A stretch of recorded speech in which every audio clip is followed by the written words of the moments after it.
اکاڑا سے بھائی محمد حسین صاحب نے سوال پوچھا ہے۔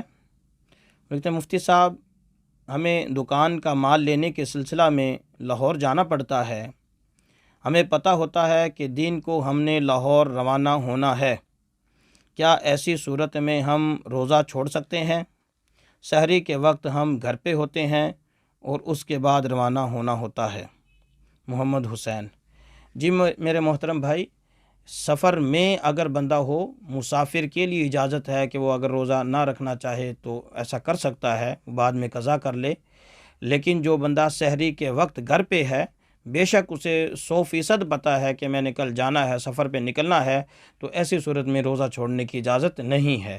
اس کا طریقہ اگر ضرور وہاں آپ نے روزہ چھوڑنا ہے اور مشکل پیش آتی ہے روزے کی حالت میں، تو اس کا حیلہ یہ کیا جا سکتا ہے کہ سحری کا وقت ختم ہونے سے پہلے اپنے شہر سے نکل جائیں، چونکہ جب سحری کا وقت ختم ہوگا تو اس صورت میں آپ مسافر ہو جائیں گے، اور مسافر کے لیے اجازت ہے کہ وہ روزہ اگر چھوڑنا چاہے تو چھوڑ سکتا ہے۔ اس صورت سے تو آپ چھوڑ سکتے ہیں، البتہ سحری کے وقت گھر پہ ہوتے ہوئے روزہ چھوڑنے کی اجازت نہیں ہے، وہ جائز نہیں ہے۔